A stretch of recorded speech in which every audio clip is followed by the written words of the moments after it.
Hello दोस्तों, नमस्कार। आज हम एक ऐसा वीडियो लेकर आए हैं जिसे सुनने के बाद आपका जीवन बदल सकता है। जीवन में ऐसे क्षण आते हैं जब सब कुछ बिखरता हुआ प्रतीत होता है, आशाएं टूट जाती है, हिम्मत जवाब दे देती है और मन में अंधकार भर जाता है। लेकिन ऐसे ही एक अंधेरे समय में अगर श्री कृष्ण की वाणी सुनने को मिल जाए तो वह अंधकार प्रकाश में बदल सकता है। यह कहानी है एक ऐसे ही युवक की जिसका जीवन श्री कृष्ण वाणी से पूरी तरह बदल गया। कहानी शुरू होती है आरव नाम के एक युवक से। आरव एक मध्य वर्गीय परिवार से था। पढ़ाई में अच्छा था, सपने ऊंचे थे और मेहनत करने में कभी पीछे नहीं रहता था। उसने इंजीनियरिंग की पढ़ाई की और एक मल्टीनेशनल कंपनी में नौकरी भी लग गई। जीवन जैसे पटरी पर दौड़ रहा था, लेकिन कुछ ही वर्षों में सब कुछ बदल गया। कंपनी ने छटनी की और आरव की नौकरी चली गई। लगातार प्रयासों के बाद भी उसे नई नौकरी नहीं मिली। आर्थिक संकट गहराने लगा, परिवार का बोझ बढ़ गया। उसके दोस्त अपनी जिंदगी में आगे बढ़ते गए और आरव अकेला होता गया। उसके भीतर एक निराशा घर गई। मैं इतना पढ़ा लिखा होकर भी बेकार हूँ, मुझ में क्या कमी है? यह सवाल उसे अंदर से तोड़ता गया। धीरे धीरे वह अवसाद डिप्रेशन में चला गया। एक दिन की सुबह जो सब कुछ बदल गई। यह सुबह बाकी दिनों से जैसी थी, लेकिन आरव का मन अंदर से थका हुआ था। उसने सोचा, अब और नहीं सहा जाता, मैं अपने जीवन का अंत कर दूंगा। वह घर से निकला, लेकिन रास्ते में एक मंदिर पड़ा, श्री कृष्ण मंदिर। बचपन में वही अपनी दादी के साथ इस मंदिर में जाया करता था। अचानक उसके कदम रुक गए, मानो कोई अदृश्य शक्ति उसे खींच रही थी। वह मंदिर में गया और वहां बैठकर आंखें बंद कर ली। तभी पुजारी ने माइक पर श्री कृष्ण वाणी का पाठ चालू किया। श्रीमद् भागवत गीता के श्लोकों के साथ उनके अर्थ भी बोल रहे थे।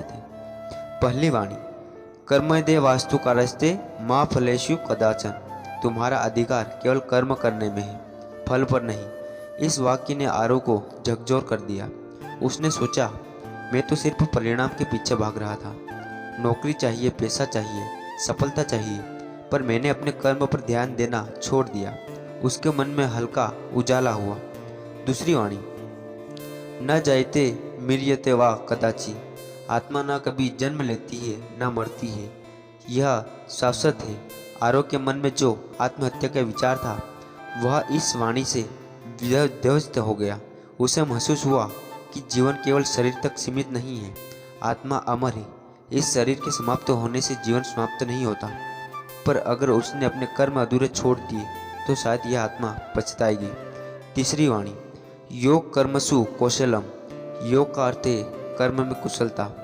आरव ने सोचा, क्या मैं अपने जीवन में कर्म में कुशल रहा हूँ? क्या मैंने हर चुनौती को योग की तरह लिया या हार मान ली? उसे एहसास हुआ कि योग का अर्थ केवल ध्यान या आसन नहीं, बल्कि हर काम में संपूर्णता और समर्पण में जुड़ना है। अब आरव का मन धीरे धीरे शांत होने लगा। मंदिर की शांति, श्री कृष्ण की वाणी और अंतरात्मा की आवाज़, इन सब ने उसे पुनर्जीवित कर दिया। उसने उसी वक्त मंदिर के कोने में बैठकर एक डायरी निकाली जो वह साथ लाया था, शायद आखिरी खत लिखने के लिए। और उसने लिखा, अब मैं भागूंगा नहीं, सामना करूंगा। बदलाव की शुरुआत, कृष्ण की प्रेरणा। आरव ने तय किया कि अब वह अपने ज्ञान और हुनर को दूसरों को सिखाएगा। उसने यूट्यूब चैनल किया, कर्मयोग आरव नाम से, जहां वह इंजीनियरिंग के छात्रों को पढ़ाना लगा। धीरे धीरे लोग जुड़ने लगे। फिर उसने ऑनलाइन कोर्स बनाए, अपनी खुद की वेबसाइट बनाई और कुछ महीने में ही उसकी कमाई नौकरी से भी ज़्यादा हो गई। सबसे बड़ा बदलाव था उसका दृष्टिकोण। अब वह केवल फल की चिंता नहीं करता था, बल्कि अपने कर्म को सर्वोच्च मानता था। एक साल बाद उसी मंदिर में आरव फिर से मंदिर आया। उस दिन मंदिर में भजन चल रहा था, राधे राधे श्याम मिल जाए, जीवन सफल हो जाए। उसने मंदिर के पुजारी को प्रणाम किया और कहा, आपके उस दिन की श्री कृष्ण वाणी ने मेरा जीवन बचा लिया। पुजारी मुस्कुराए और बोले, नहीं बेटा, वो वाणी तो हर दिन यहाँ गूंजती है, फर्क बस इतना था, उस दिन तुमने सुन लिया। कहानी से सीख, कभी भी हार मत मानो। जीवन में कठिन समय आएंगे, लेकिन वही समय असली बदलाव की नींव में रखता है। कर्म करो, फल की चिंता मत करो। श्री कृष्ण की यही सबसे महान प्राणी वाणी है। आत्महत्या कभी विकल्प नहीं, आत्मा अमर है। उसका कार्य सीखना और आगे बढ़ना। हर दिन श्री कृष्ण कुछ कहते हैं, बस जरूरत है ध्यान से सुनने की। अपने जीवन को किसी प्रेरणा का स्रोत बनाओ। आरव की तरह आप भी किसी और का जीवन बदल सकते हो।